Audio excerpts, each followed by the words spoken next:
So our next speaker, I also get to welcome back to St. Rose. In 2011, as I think I pointed out yesterday in a brief comment, a young gentleman came to me as an IREX fellow, International Research and Exchanges fellow, dealing with transparency and accountability was the topic. And James, when he came into my office, told me I should be coming to Uganda to see the wonderful things in Uganda. And as you heard yesterday, Uganda is like a second home for me now. So, and James worked on some very serious issues for RISE, the Refugee and Immigrant Services, right here in Albany, and helped him develop this strategic plan. So when it came time to bring somebody back here, I thought, who better than to talk about this topic than my friend James Bisheko. And welcome, James.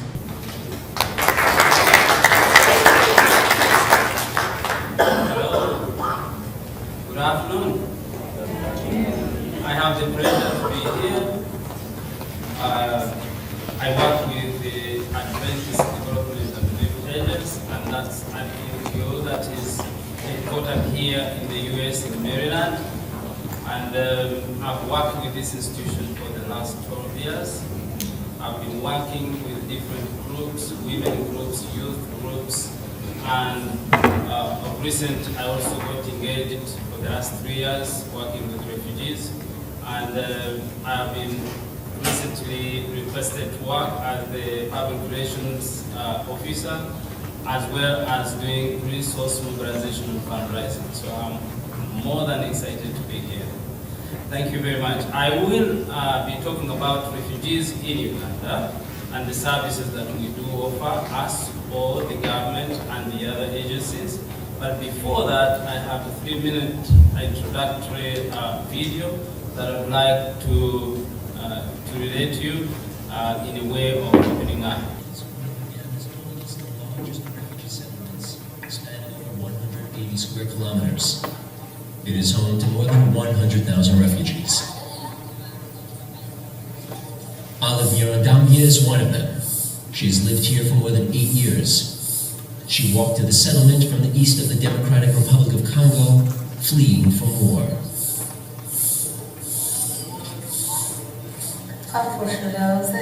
In 2007, gunmen raided our homes. But in an attempt to defend ourselves, most of my relatives, including my father and brothers, were killed. So we ran to Uganda for safety. There is no peace in my country. 40% of the exiles residing here are from the Democratic Republic of Congo. Others are from Burundi, Somalia, and South Sudan.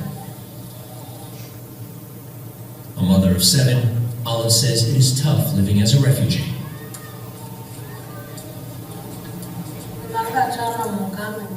As a woman, I am helpless.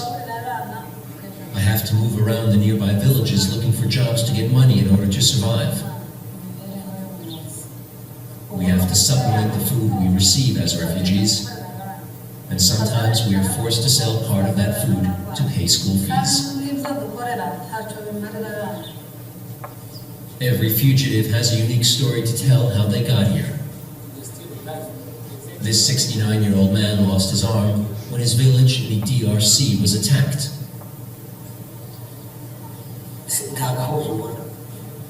I was a successful farmer. I had everything. But it is all gone now and destroyed in the war. I lost everything, including my arm. I can't even have a bath on my own. Uganda is known to have generous asylum policies. Refugees are granted a number of basic rights. They can seek employment and practice a profession. They have a right to an education and of owning and disposing of property. But the continued influx has led to tensions. Several clashes between refugees and locals have been reported in villages.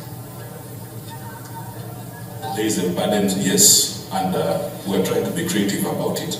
Looking at refugee protection and management in Uganda, not necessarily as a burden, but how can we tweak it to become a positive aspect for development of both the refugees, the host communities, and the government, and the general government. But for Olive, going back to DR Congo is not an option.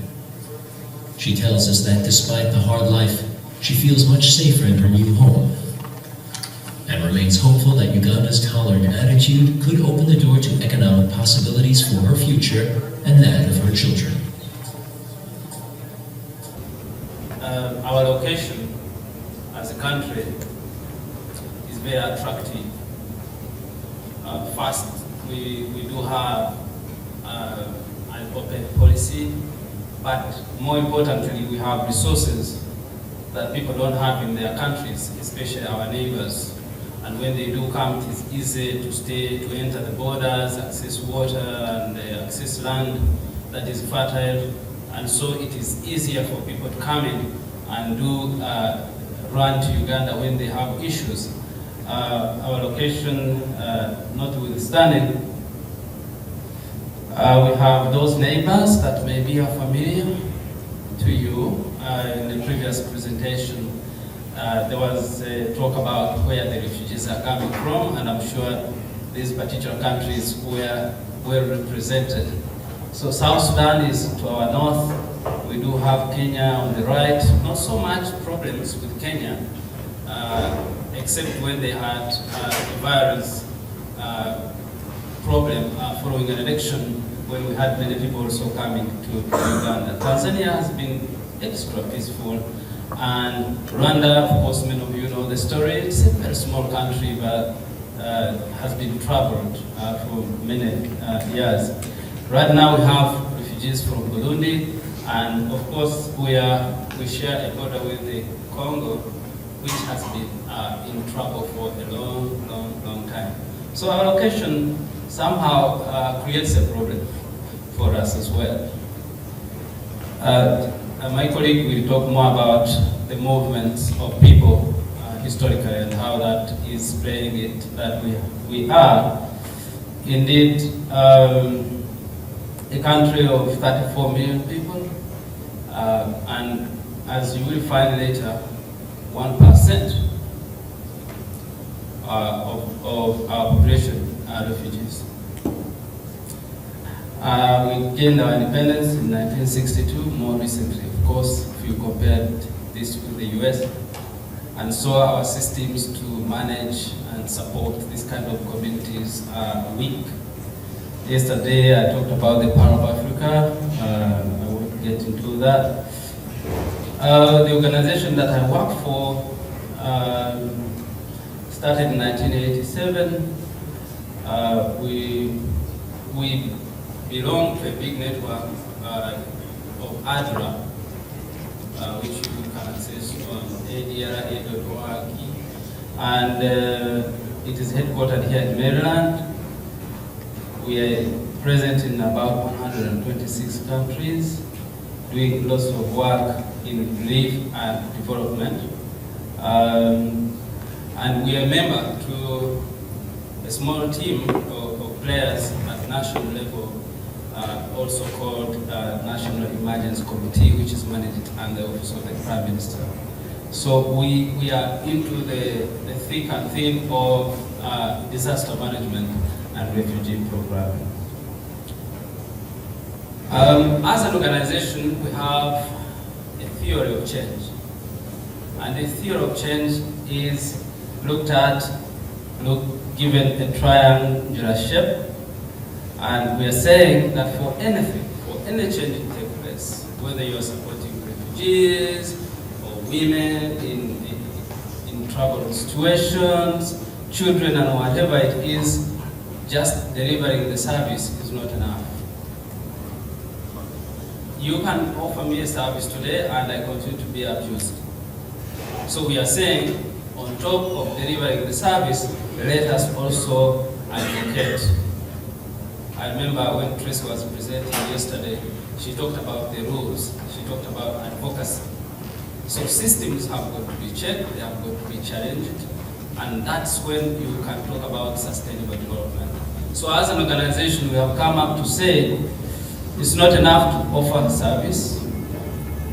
It's important for us to look at advocacy so that governments and forces that be play their role and the right role at that.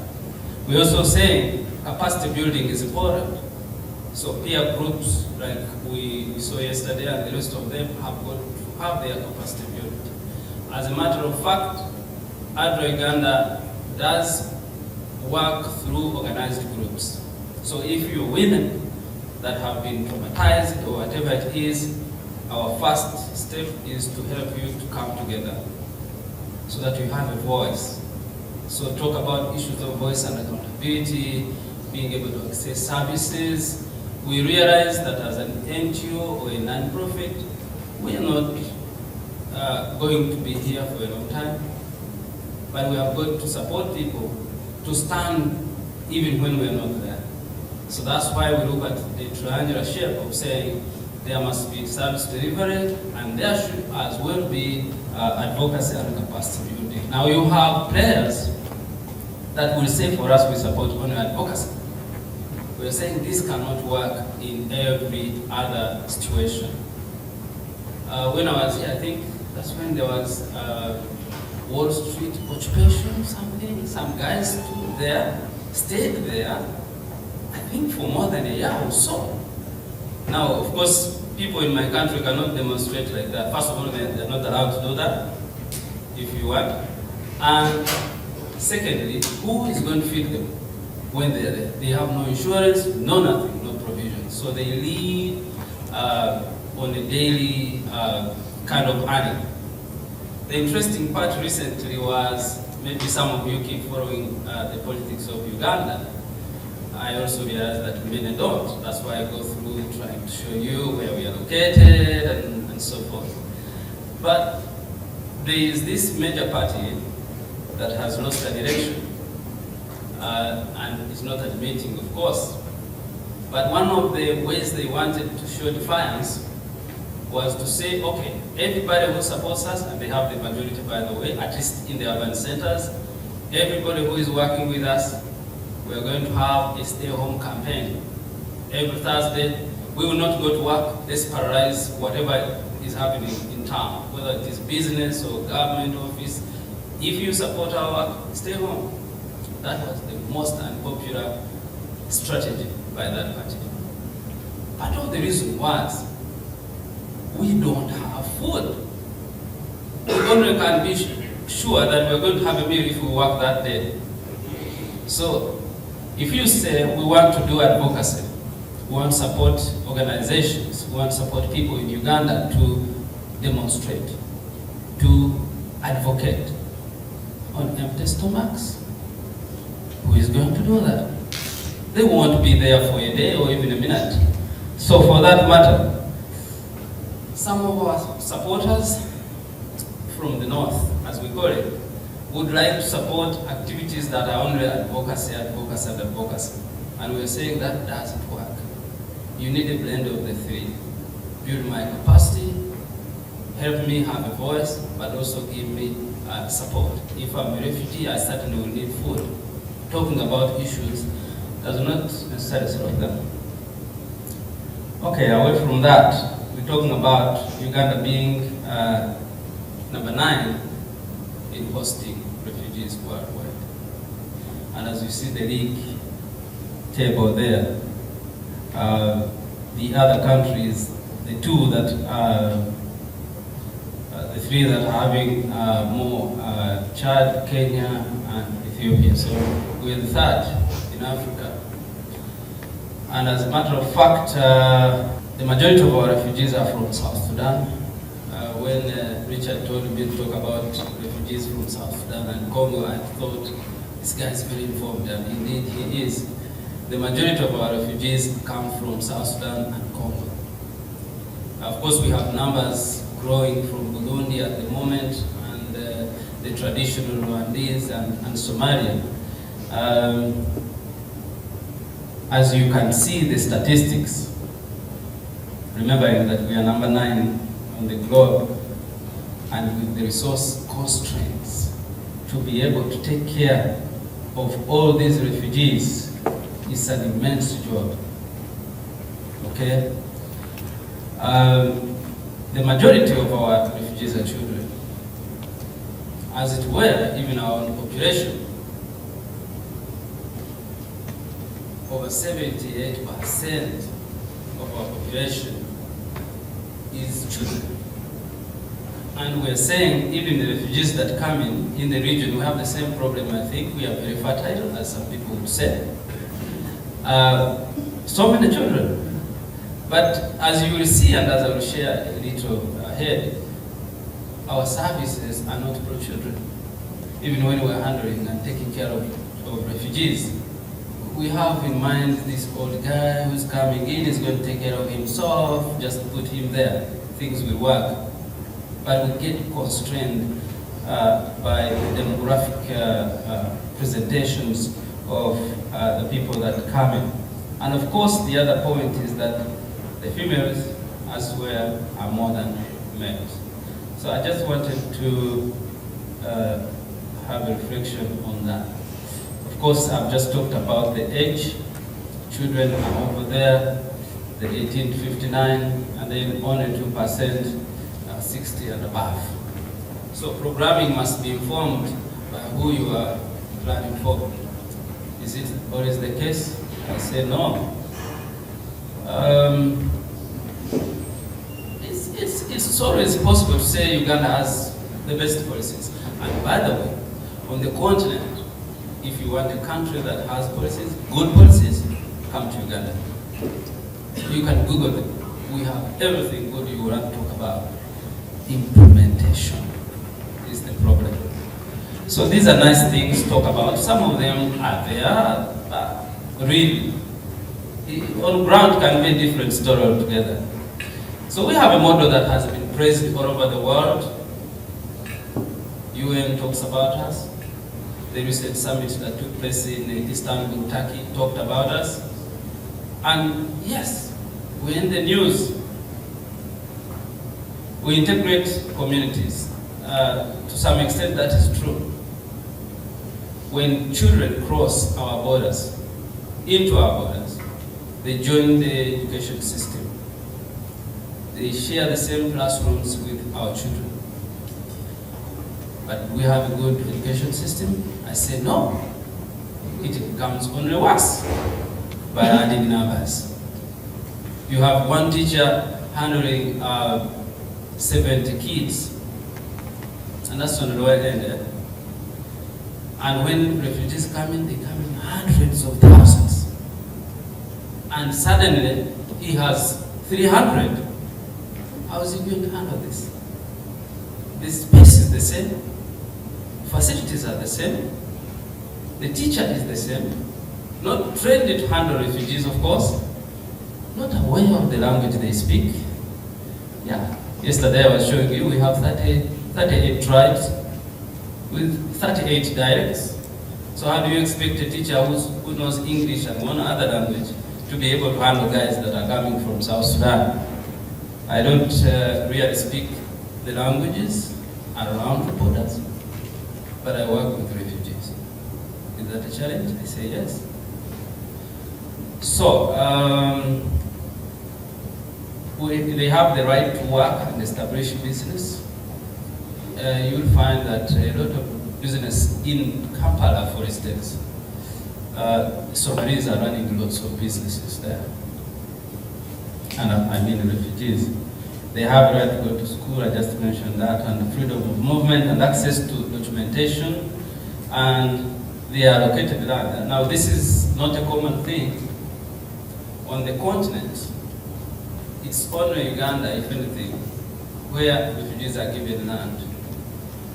The government has gazetted pieces of land just to give to anybody who may come. So we are always ready. Somehow, the only resource we have is printing. And of course, it causes also conflicts between the refugees and the host communities. The host community would like to use the land, and all of a sudden the people come and invited, and they are the priority. Sometimes they complain that the refugees live a better life than the nationals. And that's also important in our management. As an organization, we have a policy, and the government has adopted it, that whatever comes, whenever we are planning a project, 30% must go to the host community, and 70% can go to the refugees, just to be able to contain the tension.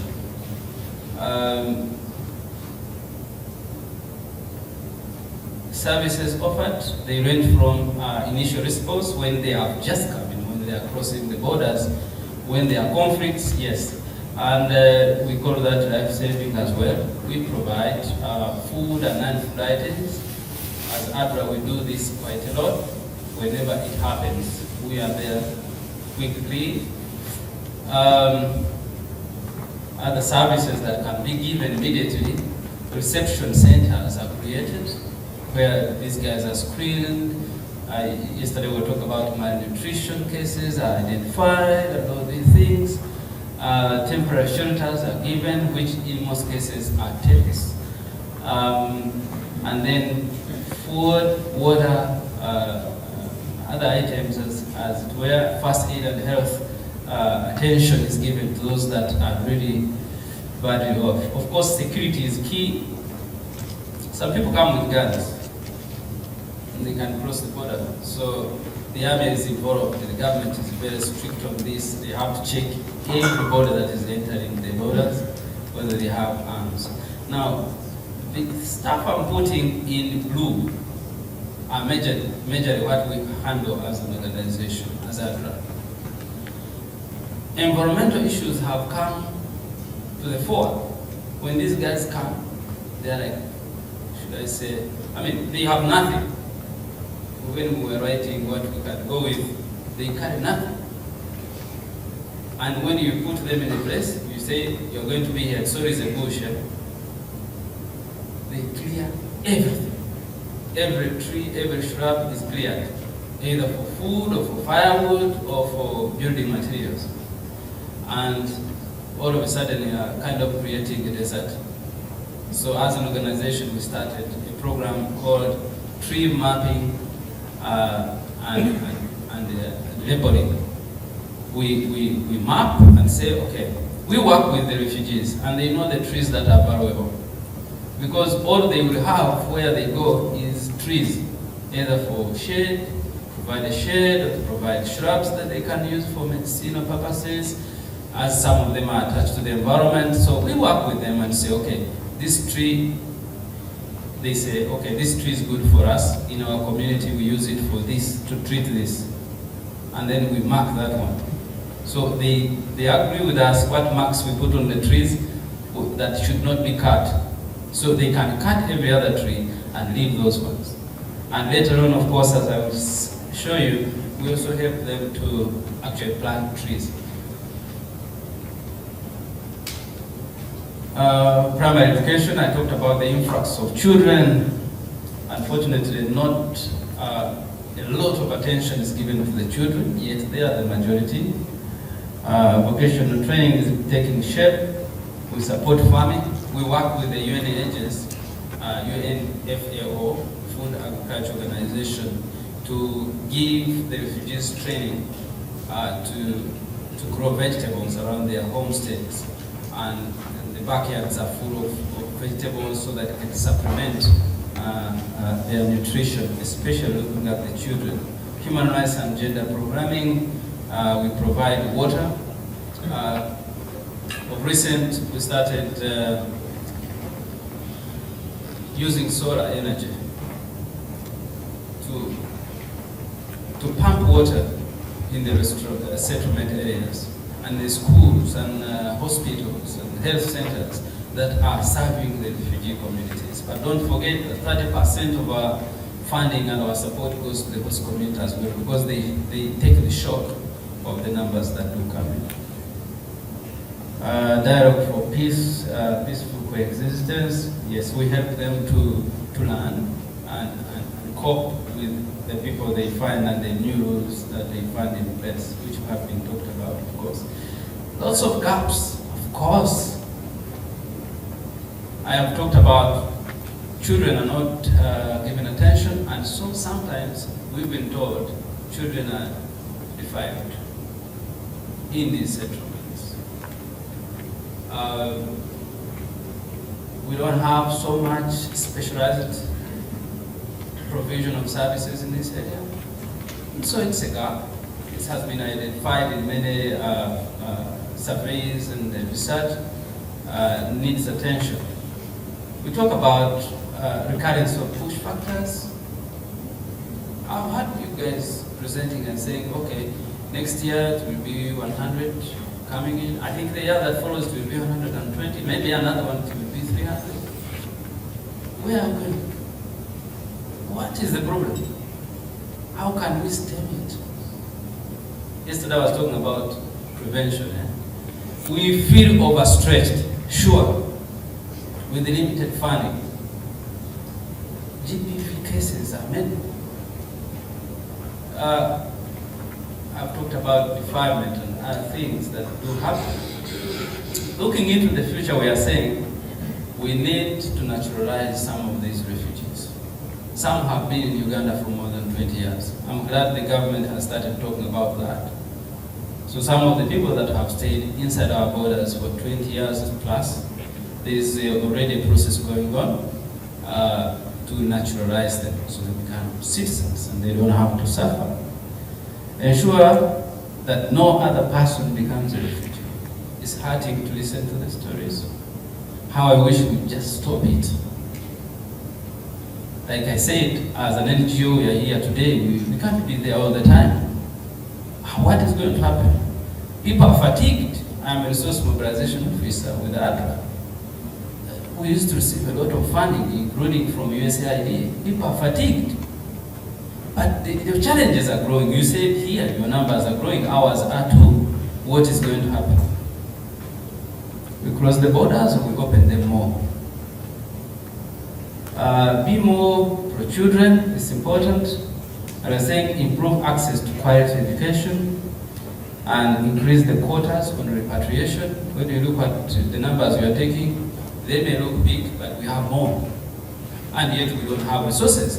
And I'm sure the money we spend on one refugee immigrant can support 20 in Uganda. So you are better doing it there, I think, than doing it here. And let alone actually making sure nobody ever becomes a refugee. The process we go through is painful. We're saying protect children, girls, women in camps. That's a gap, and we need to look into that. Don't forget the environment, of course. I have a picture here as a social scientist. I've just talked about the push factors. These guys continue coming. We never had refugees from Burundi, for instance. It's a new thing. And who knows, we could get some from another neighbor. And you know, guys will cross from Somalia and come to Uganda. Guys are crossing from Burundi. We share no border with Burundi, but they come to Uganda. They don't go to Tanzania, they want to go to Rwanda. They come to Uganda. We're saying, for how long? You citizens are tired. My question to you, and where we should put our attention, I think, as much as we offer the services now to those who are refugees, how do we stop this? When you look at this on the other side, well, we started here and we continue growing. I've heard the US is going to take more and more. There are negotiations for take even more, although it is number one. And more and more and more until when? What kind of society are we creating? The people that are traumatized and are hurting. Are those the ones that are going to take us to, of course you went to the moon already, who would like to go to the sun, eh? Who is going to take us there when we have traumatized people? We are saying we need to start now looking at the right hand side. If we started here, I'd like to see us going and going and going, and this thing becoming smaller and smaller. Unfortunately, the reverse is true. What do we do? What do we do? I'd like to thank you, and as it were, welcome to Uganda. Thank you.